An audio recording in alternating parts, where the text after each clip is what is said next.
ಆತ್ಮೀಯ ಬಂಧುಗಳೇ, ಎಲ್ಲರಿಗೂ ನಮಸ್ಕಾರ.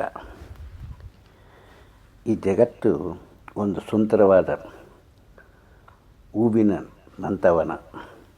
ಈ ಜಗತ್ತಿನಲ್ಲಿ ಸುಖ ದುಃಖ ಇವೆರಡೂ ನಿಮ್ಮ ಕೈನಲ್ಲೇ ಇರುತ್ತೆ. ಕಾರಣ, ಈ ಜಗತ್ತಿನಲ್ಲಿ ಇರತಕ್ಕಂಥ ಎರಡೇ, ಅದರಿಂದ ಸಬ್ಬು ಅವರಾಗಿ ಮಾಡ್ಕೊಳ್ತಾ ಇರುತ್ತೆ. ಇವೆರಡು ಬಿಟ್ಟರೆ ಈ ಜಗತ್ತಿನಲ್ಲಿ ಯಾವುದೇ ಇಲ್ಲ. ನೀವು ಯಾವುದೇ ವಿಧಾನದಲ್ಲಿ ನೋಡೋಕ್ಕೋದ್ರೂ ಈ ಜಗತ್ತಿನಲ್ಲಿ ಸೃಷ್ಟಿಯಾಗಿರೋದು ಎರಡೇ. ಅದೇ ಯಾವೊಂದು ಒಂದೂ ಹಾಗಲ್ಲನ್ನೋದೇ ಇಲ್ಲ. ಆಗಕ್ಕಂತ ಎಲ್ಲ ಮಾರ್ಗನೂ ಪರಮಾತ್ಮ ಕೊಟ್ಟಿರ್ತೆ. ನಾವು ಮಾಡಿದ್ದೇನೆಂದರೆ ಪರಮಾತ್ಮ ಸೃಷ್ಟಿ ಮಾಡಿಸಿರೋದನ್ನು ನಾವು ಜೋಡಿಸೋದು ಒಂದೇ. ಆದರೆ ಇವತ್ತು ಎಷ್ಟೋ ಸೈನ್ಸ್ ಉದ್ಧಾರ ಆಗಿರೋದಕ್ಕೆ ಮೂಲ ವಸ್ತು ಆಲ್ರೆಡಿ ದೇವರು ಸೃಷ್ಟಿ ಮಾಡಿದ್ದಾನೆ.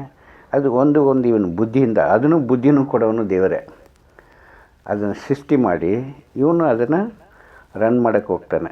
ಆದರೆ ಮೂಲ ನೀನು ಯಾವ ದೇವರಾಗಲಿ ಅದು ನಿಮ್ಮ ಮನಸ್ಸು ಮೇಲೆ. ಅದು ಹೇಗಿದ್ರೆ, ಒಂದು ತಾಯಿನ ತಾವು ಯಾವ ಭಾವನೆಯಿಂದ ನೋಡ್ತೀವೋ ಅದಕ್ಕೆ ತಕ್ಕಂಥ ಒಂದು ಸುಂದರವಾದ ಕಾಡನ್ನು ನೀವು ಯಾವ ಥರ ನೋಡ್ತೀರೋ ಅದ್ರ ಮೇಲೆ. ಹಾಗೆ ಮನುಷ್ಯನ ಭಾವನೆ ಮೇಲೇ ಅವನ ಜೀವನ ಭಾವನೆಯಿಂದ ಇರ್ತತ್ತು, ಬೇರೆ ಯಾವುದಿಲ್ಲ. ಈ ಥರ ರೋಗ ಬಗ್ಗೆ ತಾವು ಕೊರೋನಾ 19 ಬಗ್ಗೆ ತಾವು ಚಿಂತೆ ಮಾಡೋಂಥ ಇಲ್ಲ. ತಾವು ಎಲ್ಲರೂ ಖುಷಿಯಾಗಿ ನಿಮ್ಮ ಕರ್ತವ್ಯಗಳನ್ನ ನಿಮಗೆ ಮನಸ್ಸಿಗೆ ತೋಚಂಗೆ ಮತ್ತೊಬ್ಬರಿಗೆ ನಿಮ್ಮಿಂದ ತೊಂದರೆ ಇಲ್ಲದ ಬದುಕಿದ್ರೆ ಅದು ಬದುಕಿನ ಅರ್ಥ ಏನಂದರೆ, ಈ ಜಗತ್ತಿಗೆ ನಾನು ಏನು ಕೊಟ್ಟಿದ್ದೆ ಯಾವಾಗಲೂ ಅದನ್ನು ಕೇಳ್ಕೊಂಡು, ಜಗತ್ತು ನನಗೇನು ಕೊಟ್ಟಿದೆ ಎಂಬುದನ್ನು ಬಿಟ್ಟು ನಾನೇನು ಕೊಟ್ಟಿದ್ದೆ ಅಟ್ಲೀಸ್ಟ್. ಇಲ್ಲಾಂದರೆ ಜಗತ್ತಿನಲ್ಲಿ ಸೃಷ್ಟಿಯಾಗಿರೋದು ತಾವು ಹಾಳು ಮಾಡೋದು ಇದ್ರೇ ಅದೇ ಒಂದು ಜಗತ್ತು ಕೊಟ್ಟಿರತಕ್ಕಂಥ ಒಂದು ದೊಡ್ಡ ಕೊಡುಗೆ.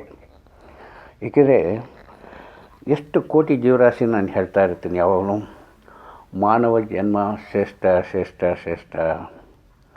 ಇವನ ಕುಯುತ್ತಿಂದ ಇನ್ನೊಬ್ಬರಿಗೆ ತೊಂದರೆ ಕೊಡಬಾರ್ದು, ತನ್ನ ಸುಖಕ್ಕೋಸ್ಕರ ಮತ್ತೊಬ್ಬರನ್ನ ತೊಂದರೆ ಕೊಡಬಾರ್ದು. ಏಕೆಂದರೆ ಆ ಥರ ಮಾಡೋದ್ರಿಂದ ಗೋಡೆಗೆ ಬಾಲ್ ಹಾಕಿದ್ರೆ ನೀವು ಯಾವ ಡೈರೆಕ್ಷನಲ್ಲಿ ಹಾಕಿರೋ ಅದೇ ಥರ ಬರುತ್ತೆ.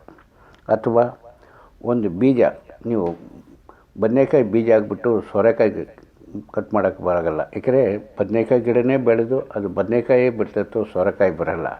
ಅದರಿಂದ ನಾವು ಯಾರು ಏನು ತಪ್ಪು ಮಾಡ್ತೀವೋ ಅದರಿಂದ ಯಾರು ತಪ್ಪಿಸೋಕ್ಕೆ ಸಾಧ್ಯ ಇಲ್ಲ.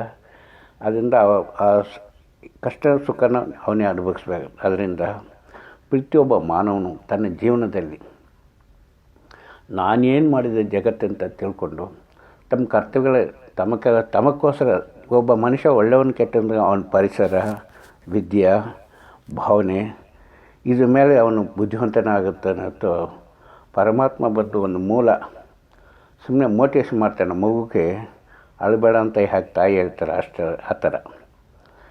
ಅದರ ನಂತರ ಪರಿಣಾಮ ಸದಾ ತಾಯಿ ಮಗುವಿಂದನೇ ತಿರ್ಗೋಕ್ಕಾಗಲ್ಲ. ಅವ್ರಿಗಿಂತ ಒಂದು ಕೆಲಸ ಆ ಥರ ನಿಮ್ಮ ಕರ್ತವ್ಯ ನೀವು ಮಾಡಿಕೊಂಡು ಕರೆಕ್ಟಾಗಿ ಮಾಡಿದರೆ ಪೊಲೀಸ್ನವರಾಗಲಿ, ಡಾಕ್ಟ್ರುಗಳಾಗಲಿ, ಕೆಲಸ ಮಾಡೋತಕ್ಕಂಥ ಸರ್ವರು, ಸೋಷಿಯಲ್ ಕೆಲಸ ಮಾಡೋತಕ್ಕಂಥ ಸರ್ವರು ನಿಮಗೋಸ್ಕರ ಅವರೇ ಎಲ್ಲ ಕೇರ್ ತೊಗೊಂಡಿರ್ಬೇಕಂತ ಇಲ್ಲ. ಅವ್ರವ್ರ ಕರ್ತವ್ಯ ಅವ್ರವ್ರಿಗೆ ಹೆಚ್ಚಿಗೆ ಆಗುತ್ತೆ. ನಾವು ಜಾಗ್ರತೆಯಾಗಿದ್ದು ನಮ್ಮ ದೇಶನ ಉಳಿಸೋಣ, ನಾವೆಲ್ಲರೂ ಒಗ್ಗಟ್ಟಾಗಿರೋಣ, ಈ ರೋಗನ ಇಲ್ಲಿಂದ ಓಡಿಸೋಣ. ಎಲ್ಲರಿಗೂ ನಮಸ್ಕಾರ. ಇಷ್ಟು ಮಾತಾಡೋಕ್ಕೆ ಅವಕಾಶ ಕೊಟ್ಟಿದ್ದು ತಮ್ಮೆಲ್ಲರಿಗೂ ನಮಸ್ಕಾರಗಳು.